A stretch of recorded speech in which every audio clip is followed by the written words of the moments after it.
All right, let's dive right into this explainer. Everyone thinks they know the story of the 1929 stock market crash, right? We've all basically been taught the same thing. It was this tragic, sudden accident, just an unavoidable moment of panic that plunged America, and really the whole world, into the Great Depression. But the source material we're looking at today challenges that deeply ingrained narrative. It actually suggests that what happened in 1929 wasn't just a simple, oops, we made a mistake accident of the market. Instead, it was a calculated betrayal by some of the most powerful bankers in the country. So today, we're going to break down the evidence that was buried for years, and we'll look at exactly how a handful of elites built a system so completely loaded with risk it was literally destined to collapse. Honestly, going through this source material, it reads like a straight-up true crime mystery. We really have to look past that standard glamorous illusion of the roaring 20s. Yes, for sure, it was a decade of jazz, flappers, and this seemingly boundless optimism, where the American dream looked like it was up for sale to anyone holding a share of stock.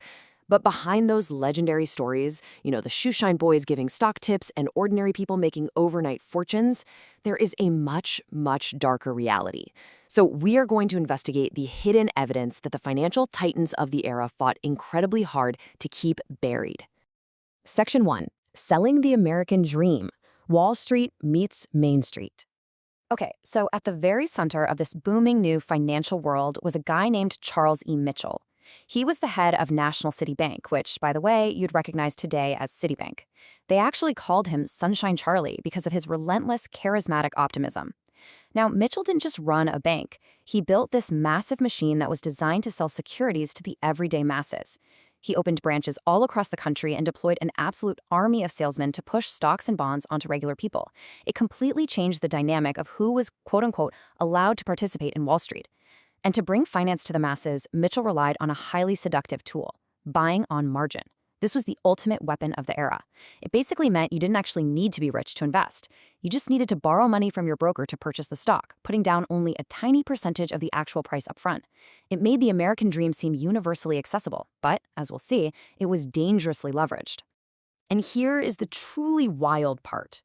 That upfront requirement, it was incredibly low. Just 10%. Imagine that. You could put down as little as $10 of your own money, borrow the other 90, and just watch your supposed fortune grow. I mean, it was a deal that seemed entirely too good to be true. And the banks? They were just pouring fuel on this speculative fire.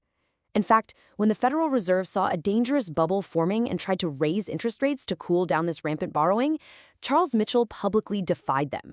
No, really, he announced his bank would just inject millions in credit into the market themselves, just to keep this easy credit flowing and the party going. Moving on to Section 2, the architecture of deceit, rigging the game behind closed doors. So, while the general public was totally distracted by all this sunny optimism, the elites were quietly setting traps. The system wasn't actually being built for public prosperity, it was being twisted into a machine designed for private profit, regardless of what it cost the everyday investor. One of the most insidious tools they used was the market pool. So, what's a market pool? Well, it's essentially a secret club of insiders who would just trade massive blocks of stock back and forth among themselves. Why? Simply to create a fake illusion of high demand, which artificially jacked up the price. The source text gives a perfect textbook example of this with Anaconda Copper. National City Bank's investment affiliate helped pump that stock to well over $100 a share, and then, once the price was sky high, they unloaded over 1 million shares onto an unsuspecting public, cashed out, and just left the stock to completely plummet. The public was literally left holding the bag. And the hypocrisy here is just staggering. I mean, bank salesmen were aggressively pushing these high-yield Latin American bonds to their customers as safe investments, while their own internal documents showed they absolutely knew these bonds were garbage. Plus, executives were just handing out preferential interest-free loans to themselves to cover their own personal stock market losses. But the most shocking part? Charles Mitchell himself later admitted to selling a massive block of his own bank stock to a family member at a huge loss purely to dodge a fortune in income taxes. They were out there preaching financial prudence to the public while practicing unchecked personal greed behind closed doors. All right, Section 3, Springing the Trap, the fatal conflict of interest. At the very heart of the 1920s banking system was a structural time bomb. This wasn't just a matter of a few bad apples. The actual architecture of the system made a catastrophic disaster virtually inevitable. The fatal flaw was that these massive institutions were acting as both commercial and investment banks simultaneously. On the one hand, they were commercial banks, holding the safe everyday life savings of ordinary Main Street depositors. But on the other hand, they were investment banks, making incredibly risky, freewheeling, speculative bets on Wall Street. Do you see the problem? They were literally taking the deposits of Main Street to fuel their Wall Street gambling. The bank executives kept all the massive profits and bonuses for themselves, but they effectively pushed all the systemic risk onto the public. By 1929, this massive conflict of interest resulted in this staggering number: $8.5 billion. That was the amount of money borrowed on margin at the time. To put that into perspective, that was actually more than the entire United States federal budget. This mountain of debt was the primary fuel driving the bull market, but the major banks totally knew it was also the accelerant for the coming fire. Now here comes the ultimate betrayal. As the market reached its dizzying absolute peak, the biggest and most powerful banks began a massive bait and switch. Evidence suggests that the top New York players secretly started reducing their own loan exposure. They were quietly pulling their money out of the fire, basically building their own lifeboats. But at the exact same time, their hype machine kept churning, actively encouraging smaller investors and rural banks to keep pouring their life savings into the market. It's like they were selling tickets for the Titanic while quietly securing their own spots on the rescue boats. And that brings us to Black Thursday, October 24th, 1929. Panic selling begins, the ticker tape falls hopelessly behind, and sheer chaos erupts. A group of top bankers actually stages a brief intervention to pause the slide, and Charles Mitchell steps out and gives this incredibly deceptive quote to reporters: "I still see nothing to worry about."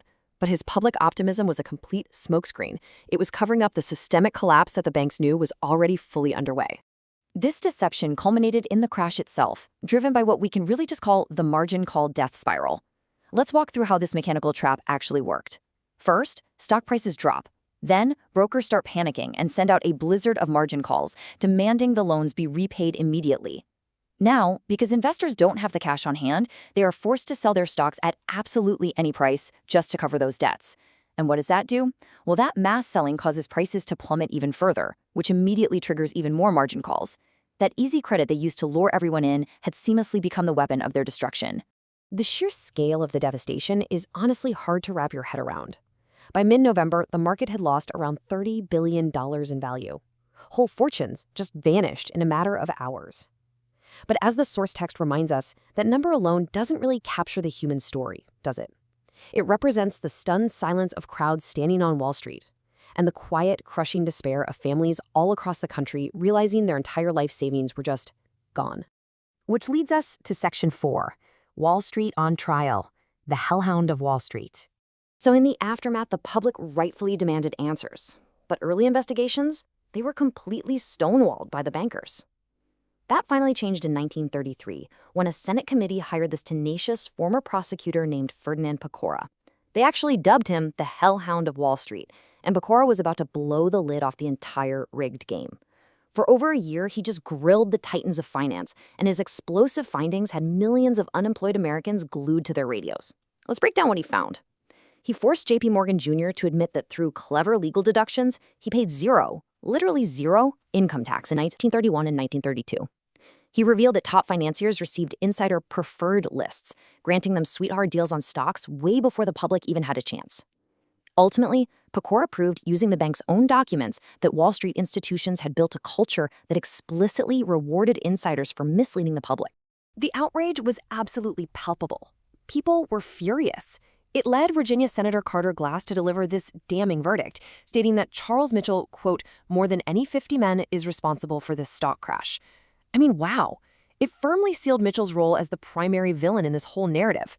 The Pecora hearings proved to the entire nation that the crash was no act of God. It was the direct result of widespread abuses and fatal flaws in a completely rigged banking system. Finally, Section 5, the forgotten warning, erasing the lessons of history. The intense public outrage sparked by Pecora actually forced monumental structural change in American finance. But the tragedy is that those lessons were eventually forgotten. Right after the crash, Congress passed the Banking Act of 1933, which you probably know better as the Glass-Steagall Act. This built a strict, legally binding wall between commercial and investment banking, essentially making it illegal for a bank to gamble with everyday depositors' savings. And for over 60 years, this created incredible stability. But then, in 1999, after years of industry lobbying claiming these rules were quote-unquote outdated, Glass-Steagall was effectively repealed. the wall came tumbling down, the old conflicts of interest returned, and a whole new era of reckless speculation took hold. And the result? Well, according to many economists cited in the text, this directly paved the way for the 2008 global financial crisis. So, the story of 1929 is a pretty glaring testament that massive financial disasters, they are rarely just simple accidents. They happen when greed goes totally unchecked, when obvious conflicts of interest are ignored, and when we forget that regulatory oversight isn't some annoying burden. It's actually a shield for the public. So, I'll leave you with this provocative thought, straight from the source material. Does history rhyme? Knowing exactly how the game was rigged back then, what do you see in our financial system today? Are the architects of ruin still at work? We'd love to hear what you think. And if this explainer helped you see financial history in a slightly new light, make sure to join us next time.